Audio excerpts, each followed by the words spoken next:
everyone. Welcome to another episode of 2X, the podcast where I give specific actionable advice to help you scale your business twice as fast.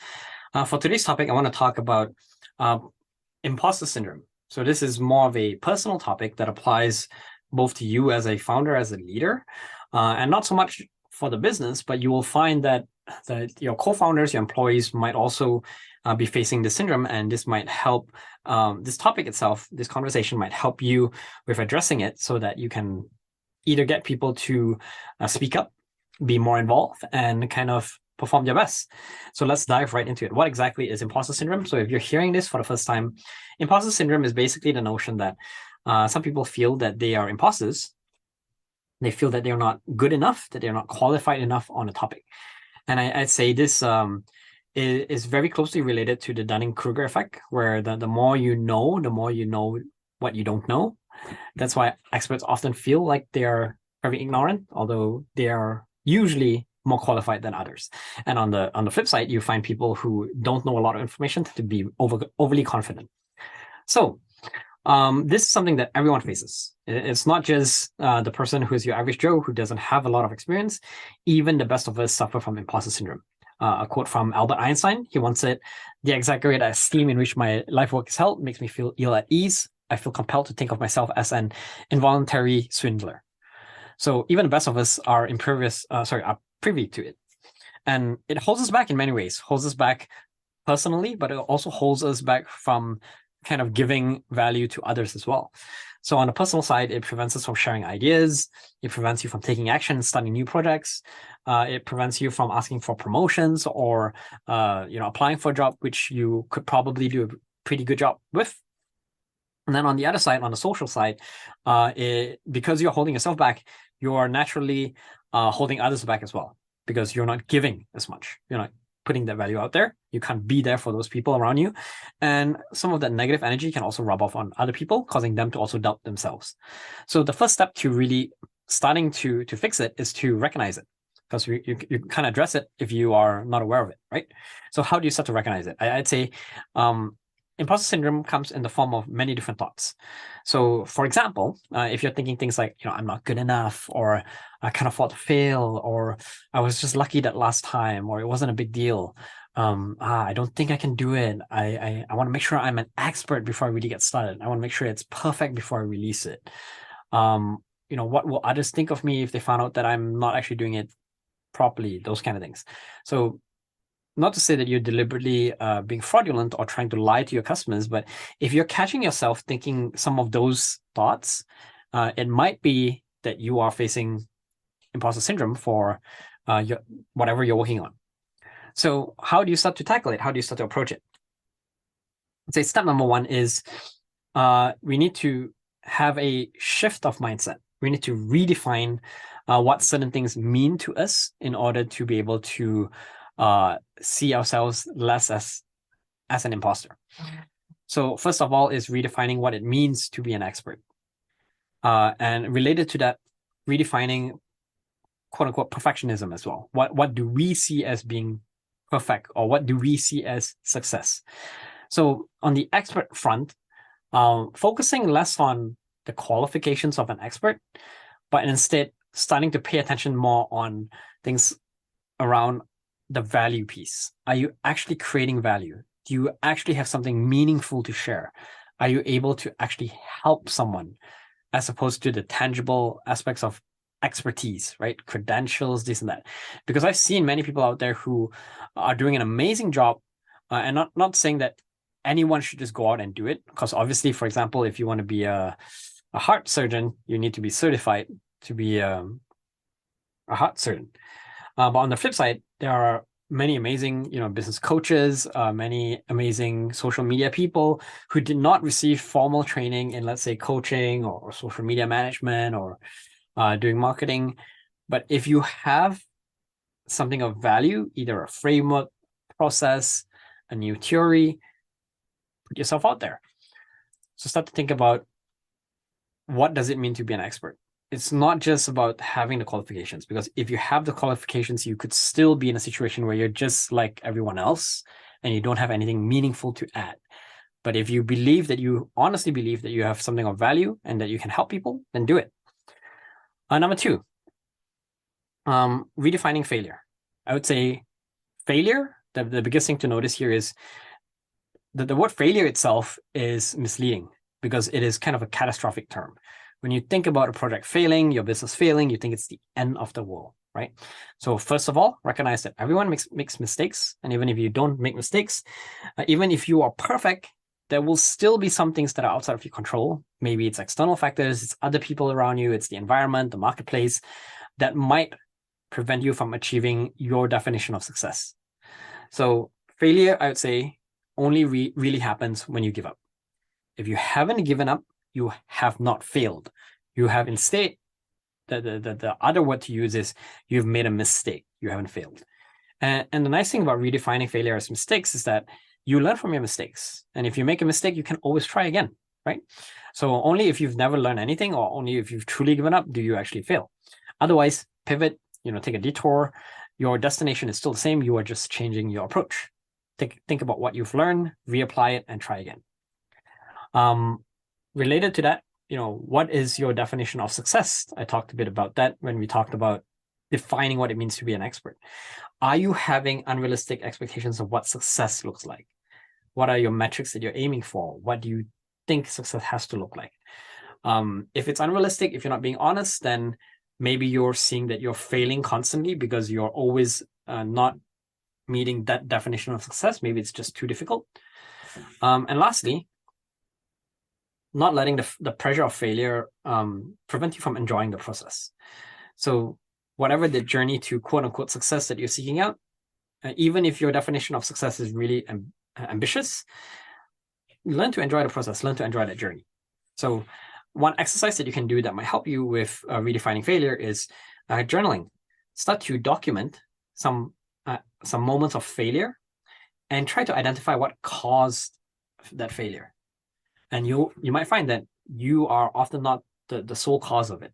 Yes, maybe you might have played a role in it, but there may be other factors out there that led towards that as well.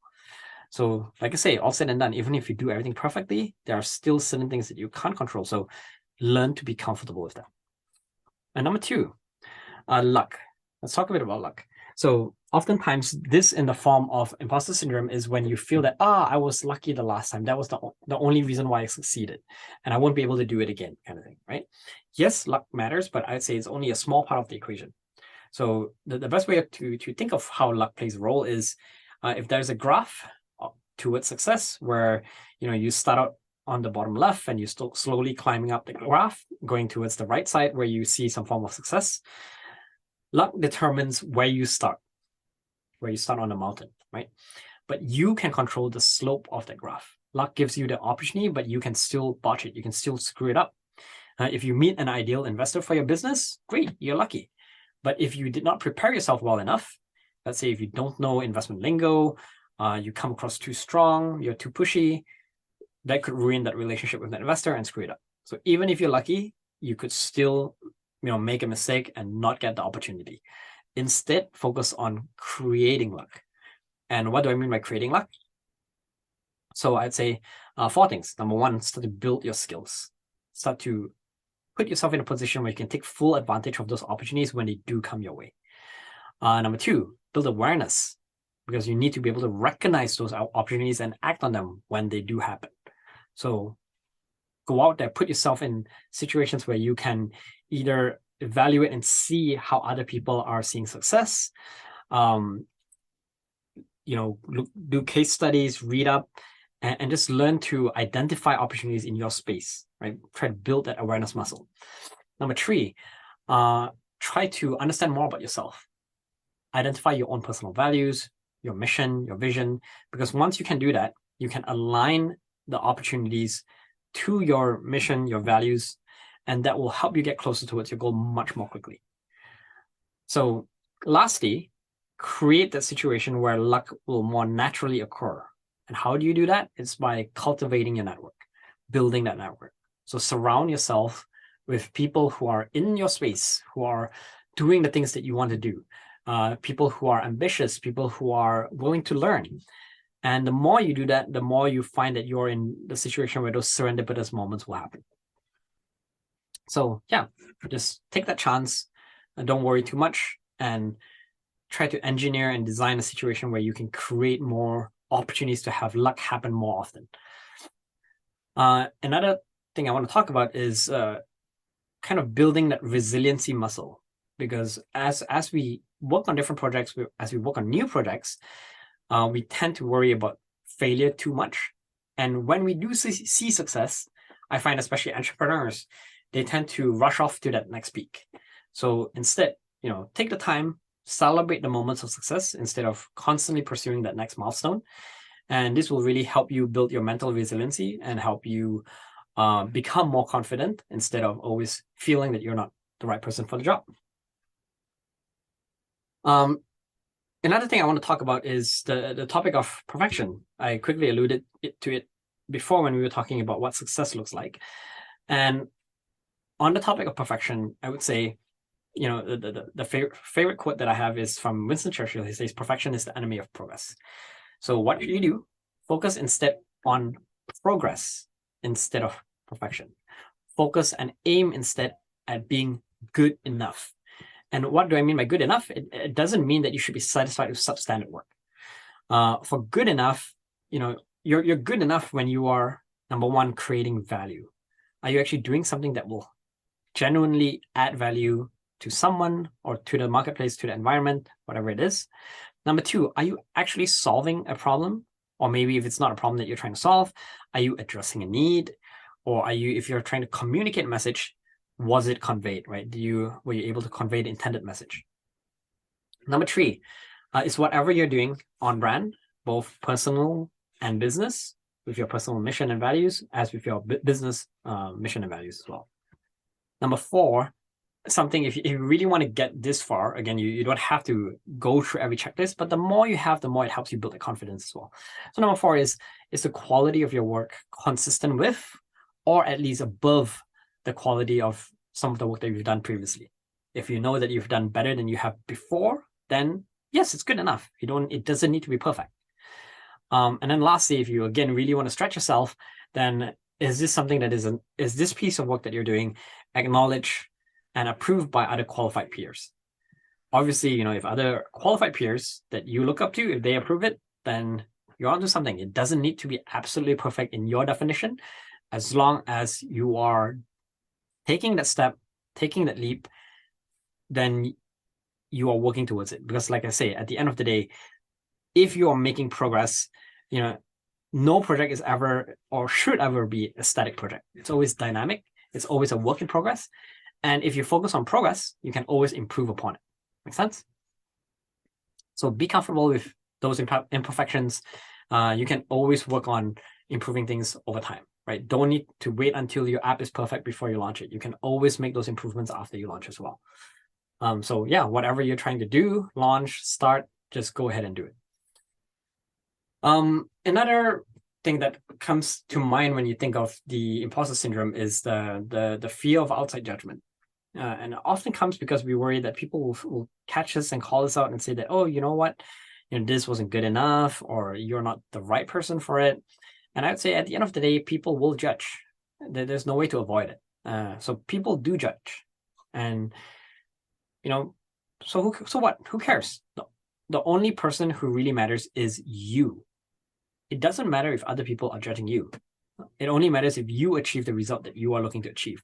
So don't let judgment pull you into that kind of negative spiral. And I'll give you some examples of that kind of negative reinforcing or self-fulfilling prophecy that you could end up building. So one I can think of is, let's say public speaking. A lot of people worry about screwing up when they have an event where they have to speak in public. And the more you worry about screwing up, the more anxious you become, and then the more you actually end up screwing up, which then fulfills the prophecy of you screwing up, and therefore you make a mess of yourself and you get judged. So ignore that judgment and just focus on yourself. Focus on achieving and sending and talking and delivering the message that you want to do. Because as you get caught up into the spiral, it will just pull you in, and you will just find yourself repeating the same mistake over and over again. Like, I screwed up my last presentation, I'm going to screw up again. So take judgment, throw it out the window, and focus on yourself. No one knows what you're going to say next. No one knows if you've made a mistake. No one knows if you said the wrong thing. Focus on what you want to say next. Make sense? Another personal example I can give is I'm personally an introvert, and I've always been very uncomfortable with silence. I always worry that if I'm silent, it will make other people think that I'm stupid or I'm a pushover or I'm not interesting. And this created a negative spiral where I would hold myself back from social settings and situations because I'm worried that I will interact with people and they'll judge me and they'll think that I'm all those things that I said about. But I've come to realize over time that it's okay to be silent, and it's okay, and people are okay with the silence as well, and they can still be your friends. And by being comfortable in the silence, I find that it actually makes other people around me more comfortable because they find that I'm not pushing myself too hard to be someone that I'm not. So yeah, just focus on what you care about. Don't think too much about other people. So why exactly is imposter syndrome so pervasive? Why does it happen to so many people? I'd say probably one big reason why is this phenomenon called pluralistic ignorance. And what that means is basically because we all doubt ourselves, and it's often a private situation, and people don't voice it out. They don't have that conversation around failure or those vulnerable conversations around what they're not certain about. Everyone feels that everyone else, because no one else is talking about the problems, everyone else has their shit together, and they are the only ones who are messing up. So we tend to, because of that phenomenon, believe that we are alone in this kind of imposter syndrome. So yeah, if you ever see this in play, like a common example is, if you're in a lecture hall, if you're in a class, if your teacher or lecturer asks, does anyone have any questions? Let's say a lot of people do have questions, but because no one speaks up, they feel that everyone has their shit together and everyone understands the topic. And then they conclude that they are the only one that's unsure, and therefore they remain silent. So it's like a loop. Because they're silent, therefore other people also don't raise their voices as well. So we need to normalize this conversation around some of these personal flaws that we have, imposter syndrome, lack of confidence, and I hope that this episode helps us kind of draw a bit closer towards that. Some additional resources to give you kind of as a follow-up. There's this great video by Dan Sullivan who talks about the 4C framework to build confidence. Definitely check it out. His YouTube channel is called The Multiplier Mindset. And again, his name is Dan, D-A-N, Sullivan, S-U-L-L. Let me double check the spelling. And Sullivan, S-U-L-I-V-A-N. Yep. So definitely look him up on YouTube and look at the name of the video is How to Always Increase Your Confidence. And he talks about a great framework. Some other rough tips that I can share in terms of things that might help you with imposter syndrome. So I'm just going to throw a kind of a smorgasbord at you. So number one is talk about it. Have that conversation. Get out of your own head. Talk about it with someone. Doesn't matter who it is. Be it your spouse, your friends, fellow peers, other entrepreneurs, maybe your team members. Talk about it. Number two, we talked about focusing on value creation. So focus on that instead of, do people think I did a good job? You can never please everyone, right? Get into the practice of reflecting, right? Reflect on the things that you've achieved. Reflect on all the positive experiences, what went well. Get comfortable and embrace risk and uncertainty. It's okay to not have all the answers. Just acknowledge that and seek those answers out as you go. Instead, say and share what you can instead, right? And lastly, it's not about bullshitting your way through confidence. You're not trying to be a fake person out there. I'm not asking you to be fake. Be authentic. Remember, at the end of the day, as you go out and interact with people, there are many different, what's the best way for it? I'd say there's no such thing as a one true self. Some people feel like, when I'm pitching in front of an investor, I turn into a completely different person and I feel inauthentic. I'd say that's still you. Because if you think about it, do you speak to your mom and dad the same way that you speak to your best friend? No. You're definitely going to use different lingo, different jargons, have a different attitude. And both the you that speaks to your parents and the you that speaks to your best friend, they are both still the authentic you, right? So there's no such thing as a one true self. You are different around different people. So you are only in the situation where you're inauthentic when you're doing something that doesn't align personally with your values. So that's why I say if you learn to identify your own values, then you will find that you will feel more authentic in all of the interactions that you have. So yeah, start to do that, start to pursue things that you're passionate about, and hopefully this will help you and your colleagues, your team members, whatever it is, your employees, deal with the issue of imposter syndrome. So I hope it's been helpful. All right, enjoy this episode.